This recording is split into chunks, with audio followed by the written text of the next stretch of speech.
ओम श्री गणेशाय नमः। मित्रों, आज इस वीडियो के माध्यम से हम बात करेंगे श्री रामचरितमानस अरण्य कांड से। ये प्रसंग हमने मित्रों लिया है और हम अपने पिछले वीडियो में खरदूषण का वध शूर्पणखा के कहने पे खरदूषण श्री राम जी से युद्ध करने आते हैं और लक्ष्मण जी ने शूर्पणखा की नाक कान काट लिए थे और फिर खरदूषण युद्ध में मारे जाते हैं। उसी के आगे की कथा मित्रों, शूर्पणखा का रावण के निकट जाना, श्री सीता जी का अग्नि प्रवेश और माया सीता। तो आज इस पे चर्चा होगी मित्रों और इसी प्रसंग को हम आगे बढ़ाएंगे। धुआं देख खरदूषण केरा, जाई शूर्पणखा रावण प्रेरा। बोली वचन क्रोध करि भारी, देश क्रोश कै सूरति विसारी। खरदूषण का विध्वंस देखकर शूर्पणखा ने जाकर रावण को भड़काया। वह बड़ा क्रोध करके वचन बोली, तूने देश और खजाने की सुध ही भुला दी। शराब पी लेता है और दिन रात पड़ा सोता रहता है। तुझे खबर नहीं है कि शत्रु तेरे सिर पर खड़ा है। नीति के बिना राज्य और धर्म के बिना धन प्राप्त करने से, भगवान को समर्पण किए बिना उत्तम कर्म करने से और विवेक उत्पन्न किए बिना विद्या पढ़ने से परिणाम में श्रम ही हाथ लगता है। विषयों के संग से सन्यासी, बुरी सलाह से राजा, मान से ज्ञान और मदिरा पान से लज्जा।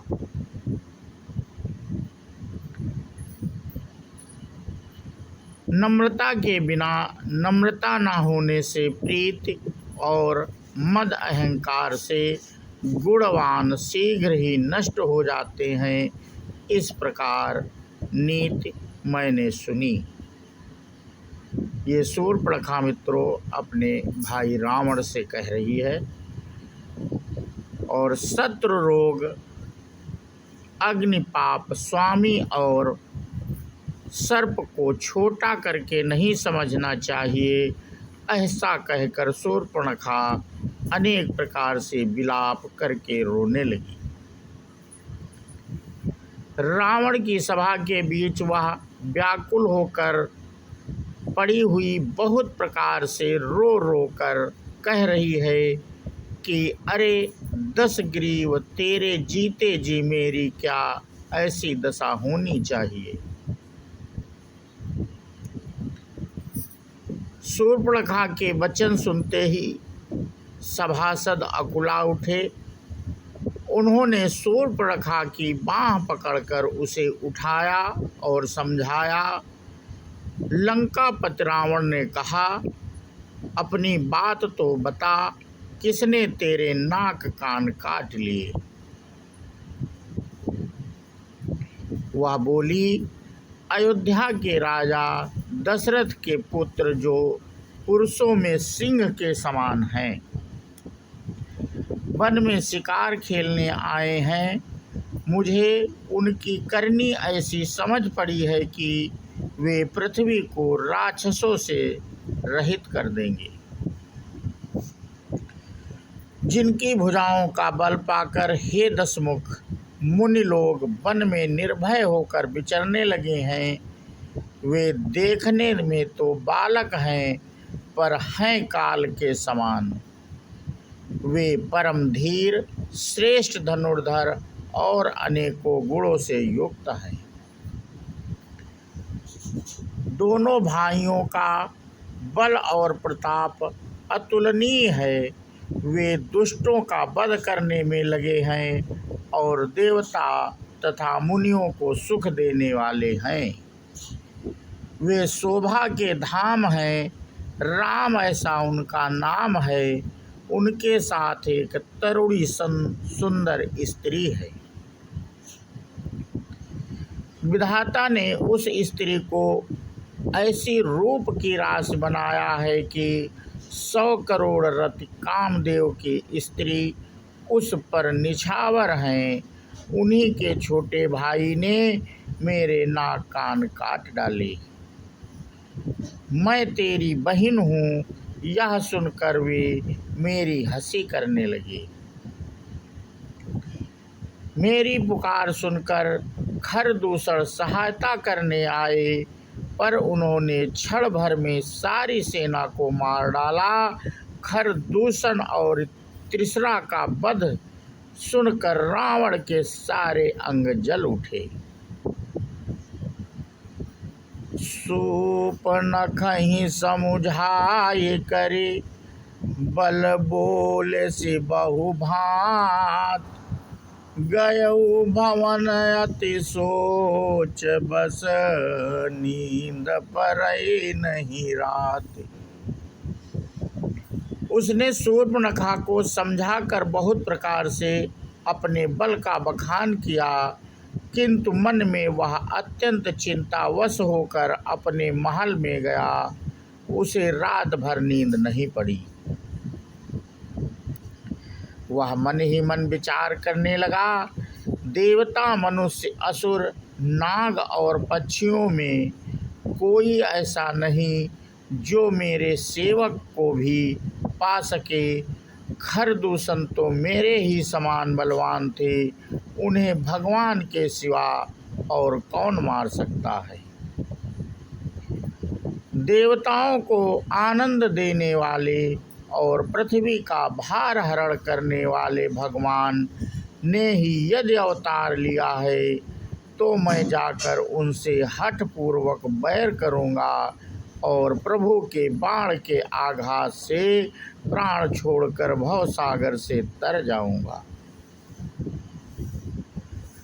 इस तामस शरीर से भजन तो होगा नहीं, अतएव मन, वचन और कर्म से यही दृढ़ निश्चय है। और यदि वे मनुष्य रूप कोई राजकुमार होंगे, तो उन दोनों को रण में जीतकर उनकी स्त्री को हर लूँगा।